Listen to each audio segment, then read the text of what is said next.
Time to get the Taurus SHO fully inspected, find all the issues that are going on here, and figure out a plan for taking care of them. Let's get this party started.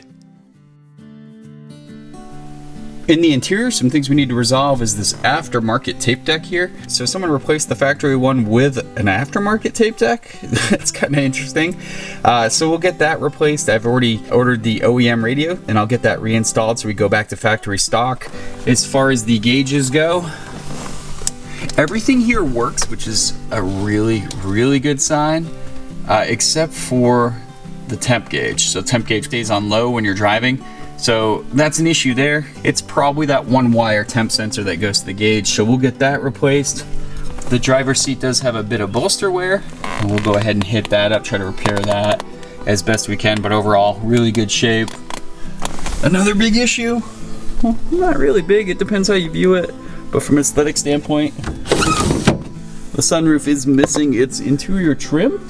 So it needs some beige cloth. We're going to try to repair that ourselves. We're trying to get crafty and get something kind of solid on there, and then get a fabric up there too to make it look nice. I'll have to do some research on how these were, but I think we can get something pretty close to match that so it's not just black plastic showing. The wheels also need to be completely, and I mean completely, redone.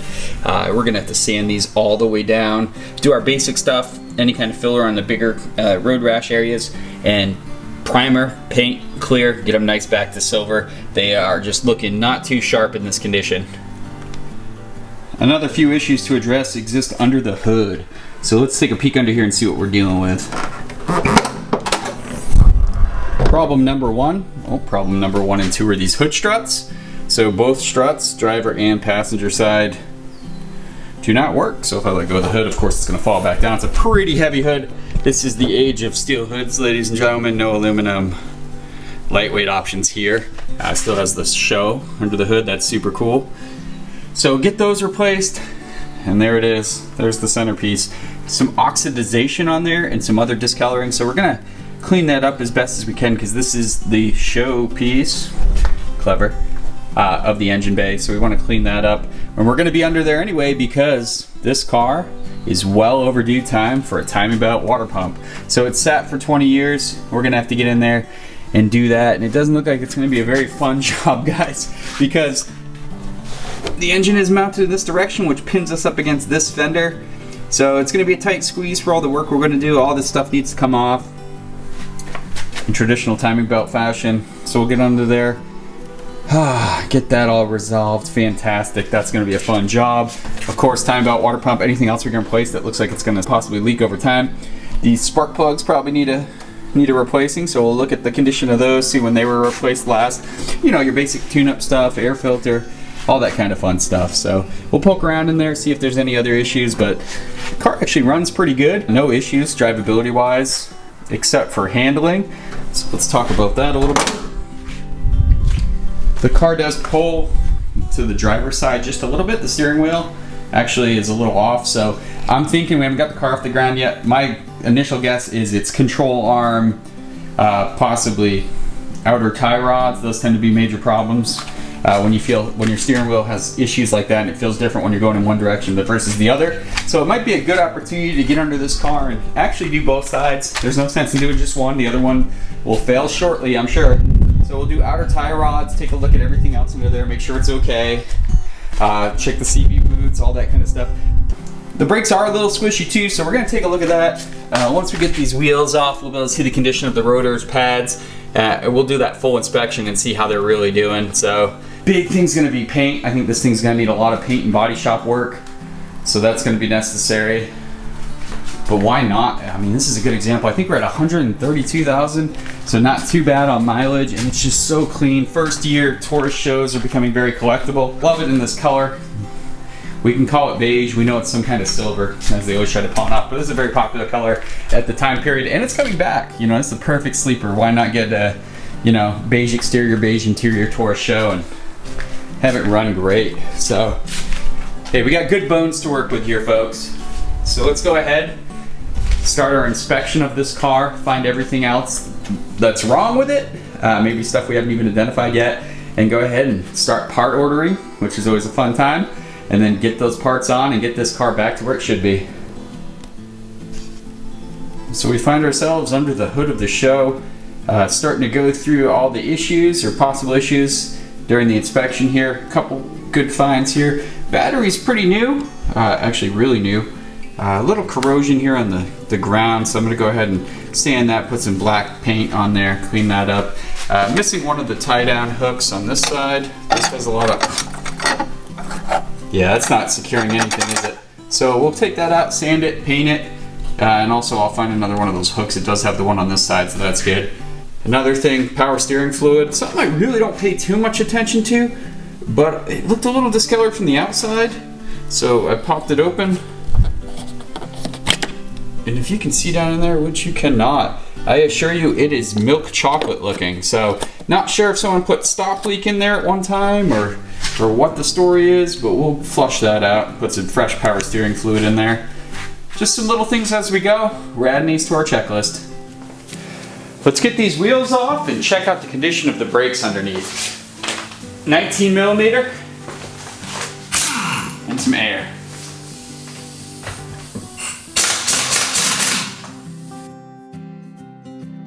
Monroe shocks. Looks like someone replaced the suspension at one time. That's a great sign. The brakes always felt good on the vehicle, but kind of felt like there was a bit of fade, and more times than not a good brake fluid flush can take care of that if it's got old fluid in it. The rotors actually look pretty good. I'm going to make sure there's no really big scrapes or anything. They actually look like pretty solid. Same with the pads. The pads are definitely over 50% life front and back, so really it would be kind of useless to replace those at this time. And there was no shudder or anything. Brakes felt very solid. Like I said, a little squishy, but we can check that out and make sure the brake lines are all solid, there's no leaks, and do a fluid flush and see if that tightens things up a little bit. But everything looks pretty dang good.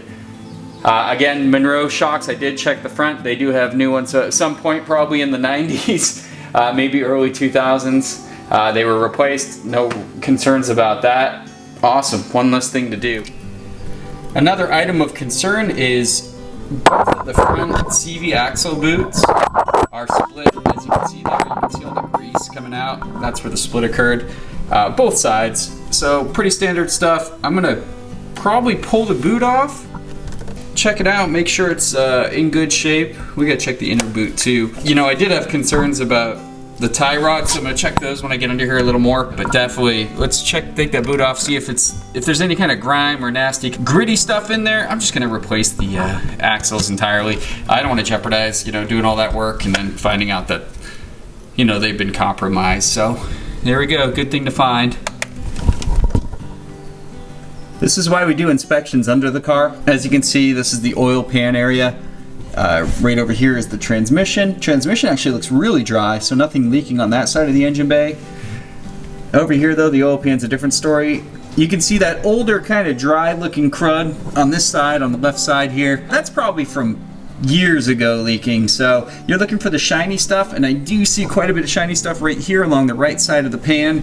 Clear indicator that we do have some current active leaks. So we're gonna follow that upstream, see what's up on that side of the engine. Could be anything from a valve cover, who knows. Gotta remember, I think the seals, the main seals, are gonna be on that timing belt side of the engine, so it's possible those could drip down over there too. Cam seals, all that kind of stuff can contribute to this. Maybe a leak around the oil filter housing, which is directly above where the shiny fluid is, so good place to look too. You always want to find these leaks because they'll just continue and continue until they get worse. So these are things you cannot see through the hood of the vehicle. So just remember that, guys, when you're doing your inspections, get under there and look. It reveals so much, and it's also not the lowest thing. You don't want to jump to the conclusion that it's an oil pan, because it probably might not be. So we'll follow it upstream and see where its source is. Again, we're on the driver's side of the vehicle, front rear well. Right here is your tie rod, technically your outer tie rod, connects to the inner tie rod. Now, I noticed in the car the steering wheel is a little bit to the left, and when you're turning to the left, it does feel a little interesting, so a little vague. So what tends to go is these tie rods have a rubber bushing, and they're supposed to be very stiff. You shouldn't have much play in them, and you should definitely not be able to do this.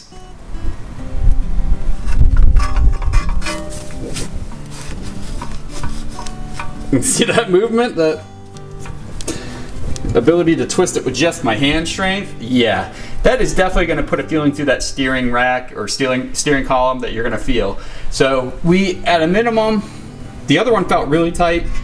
This is the side I was concerned about. We're going to replace this outer, maybe inner tie rod, just do it all at once. You know, and of course, since the other side isn't bad, it's probably only a matter of time. So let's do both sides. After I get all that done, we'll get a proper alignment done. So one more thing to the list, tie rods, inner, outer, both sides. We are done thoroughly inspecting the Taurus SHO at this time, so time to go through our list of items we need to replace on this vehicle. Interior, pretty straightforward there. We're just going to source and replace that stock stereo. We're also going to repair the driver's side seat, a little bit of leather bolster wear. We're also going to repair the sunroof cover. Get in there and also replace the temperature sending unit so our temp gauge will work again.